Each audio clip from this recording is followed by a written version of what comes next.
అతను విలన్ వచ్చినట్టుగా ఈ విపత్కర పరిస్థితులన్నీ వస్తున్నాయి. సార్ ఈసీకి నో స్వతంత్రం, సుప్రీం సీరియస్, కీలక కామెంట్స్, కొత్త దాడి. ఇది చాలా భయంకరమైన వార్త అండి. ఇప్పటివరకు రాజకీయ పార్టీలు లేకపోతే కొంతమంది ఏ పరగాల ప్రభాకర్ లాంటి వాళ్ళు లేకపోతే మన లాంటి వాళ్ళు ఈ అంశం మీద మాట్లాడుతున్నారు. అది జరుగుతుంది. ఎన్నికల సంఘానికి స్వతంత్ర ప్రతిపత్తి ఉందా? ఎన్నికల ఈవీఎంలు అవి సరిగ్గా నడుస్తున్నాయా? తర్వాత ఎప్పుడు పోలింగ్ శాతం ఎంత నమోదు, ఇవన్నీ సక్రమంగా ఉన్నాయి? అసలు ఎన్నికల సంఘం EC election Commission of India, అందులో ప్రధాన ఎన్నికల కమిషనరు, ముగ్గురు ఎన్నికల కమిషనర్లు, వీళ్ళు సక్రమంగా స్వతంత్రంగా పని చేస్తున్నారా? వీళ్ళు చేయడం లేదు. నేను మీతో ఎన్నికల సమీక్ష అప్పుడు కూడా సరదాగా అందరూ రాజకీయ పార్టీలతో పొత్తు పెట్టుకుంటే బీజేపీ ఎన్నికల సంఘంతో పొత్తు పెట్టుకుందని, దాని వాళ్ళకు బాగా కలిసి వచ్చిందని కూడా రాజకీయ పార్టీలు విమర్శ చేసే సుప్రీంకోర్టు కూడా వెళ్ళాయి. ఇప్పుడు సుప్రీంకోర్టులో జస్టిస్ దీపాంకర్ దత్తా ధర్మాసనం ముందు ఎలక్షన్ కమిషనర్, ప్రధాన ఎన్నికల కమిషనర్ల నియామకానికి సంబంధించిన కేసు నడుస్తుంది. ఈ నియామక ప్రక్రియలో సుప్రీంకోర్టు ప్రధాన న్యాయమూర్తి కూడా ఉండాలి. అంటే ప్రధానమంత్రి, సభలో రెండో పెద్ద పార్టీ నాయకుడు, చీఫ్ జస్టిస్ ఆఫ్ ఇండియా, భారత ప్రధాన న్యాయమూర్తి ఉండాలి అని 2023లో సుప్రీంకోర్టు తీర్పు చెప్పినా కానీ ఆ చట్టాన్ని మార్చి కేంద్ర ప్రభుత్వం పార్లమెంట్ ద్వారా మోదీ ప్రభుత్వం చీఫ్ జస్టిస్ ఆఫ్ ఇండియా, భారత ప్రధాన న్యాయమూర్తి బదులు మరొక కేంద్ర మంత్రి ఉండాలని మార్చారు. ఇది చాలా ఆందోళనకరంగా మారింది. ఒక ప్రధానమంత్రి ఉన్నాక కేంద్ర మంత్రి ఏముంది?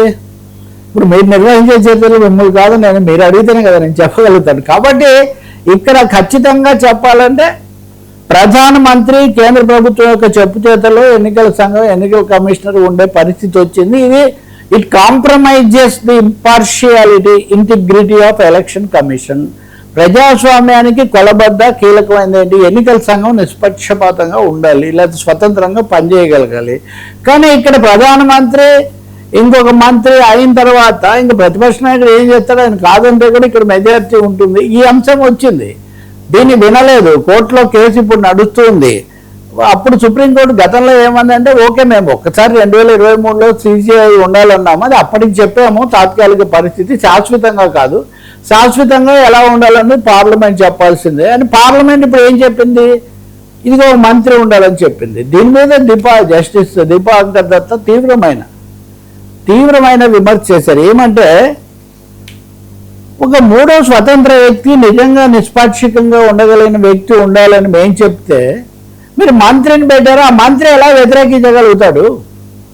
ఇప్పుడు ఈ ప్రతిపక్ష నాయకుడు దానికి విలువ ఏముంటుంది? ఇప్పుడు మీరు మొన్న చూశారు కదా, సిబిఐ ప్రస్తుత డైరెక్టర్ను ఆయనకు పొడిగించారు ఏడాది పాటు. రాహుల్ గాంధీ కూడా ఉన్నాడు దాంట్లో. వెళ్ళాడు, నేనేం చేయాలి, నాకు 380 పేజీల నోట్స్ ఇంకో 5 నిమిషాల సమావేశం ఉందనగా నాకు ఇచ్చారు. అభ్యర్థులు, వాళ్ళ సెల్ఫ్ అప్రైజలు, వాళ్ళ డేటా, ఈ వివరాలు ఏమీ నాకు ఇవ్వలేదు. ఇప్పుడు వచ్చిన తర్వాత నేనేం చేస్తాను, కాబట్టి నేను రావట్లేదు, ఈ సమావేశానికి మానేస్తున్నాను అన్నాడు. ఆయన మానేశారని వీళ్ళు ఆగలా. వీళ్ళు ఇప్పుడు ఉన్న ఆయనకి ఏడాది పొడిగింపిస్తూ నిర్ణయం చేశారు కీలకమైన ఆ సమయంలో.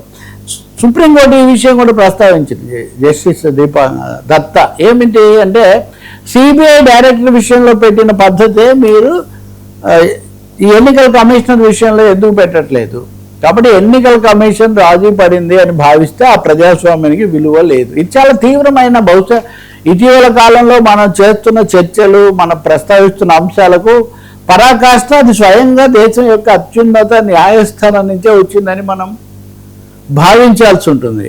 ఇంకో మాట కూడా చెప్పారు వాళ్ళు. అంటే అప్పుడు అన్నాడు కదా, ప్రభుత్వం తరఫున, కేంద్రం తరఫున మాట్లాడిన సీనియర్ ఆయన వెంకటరమణి, ఏం సార్ ఏమే ఇప్పుడు మంత్రి అయినంత మాత్రాన, లేకపోతే వాళ్ళిద్దరు ఉన్నంత మాత్రాన వచ్చే ఎన్నికల అధికారి స్వతంత్రత ఉండదని మీరు ఎలా చెప్తారు అంటే, న్యాయం జరగడమే కాదు, జరిగినట్టు కూడా కనిపించాలి. మీరు మీ వాళ్ళని ఇద్దరిని ఒకరిని పెట్టిన తర్వాత దాన్ని ఎవరైనా ఎలా విశ్వసిస్తారు? కాబట్టి ఇక్కడ ఈ పద్ధతి ముందు అసలు సరైనటువంటిది కాదు.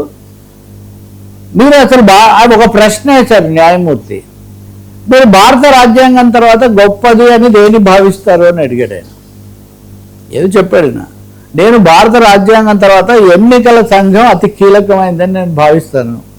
ఎన్నికల వ్యవస్థ సక్రమంగా ఉంటేనే ప్రజాస్వామ్యం, ప్రజల తీర్పు. కాబట్టి దీని మీద మేము తీర్పు రిజర్వ్ చేసే వాళ్ళు కానీ ఈ పద్ధతి అయితే మటుకు చాలా ప్రశ్నలకు సందేహాలకు అవకాశం ఇస్తూ ఉంది.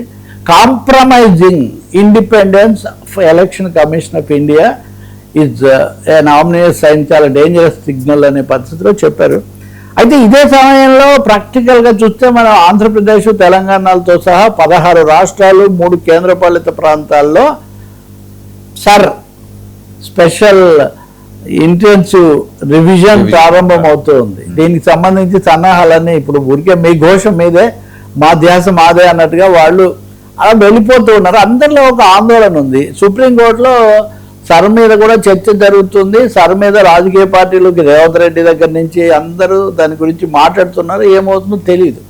ఈ లోపల బెంగాల్ ఎలక్షన్స్లో వచ్చిన ఫిర్యాదుల మీద కూడా సుప్రీంకోర్టులో కేసులు దాఖలయ్యాయి. మమతా బెనర్జీ దీది మళ్ళీ కోటేసుకొని అడ్వకేట్గా ఆమె హాజరవుతున్నారు.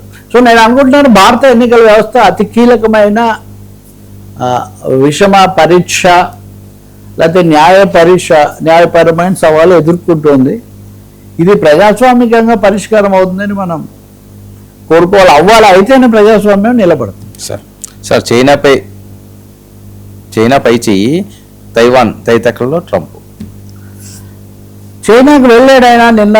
అప్పుడు మనం చేసాం. తర్వాత వాళ్ళు బాగా మాట్లాడి చైనా చాలా కుండ బద్దలు కూడా ఒక విషయం చెప్పింది. మాకు తైవాన్ ముఖ్యం, మీరు తైవాన్లో తైతక్కలాడితే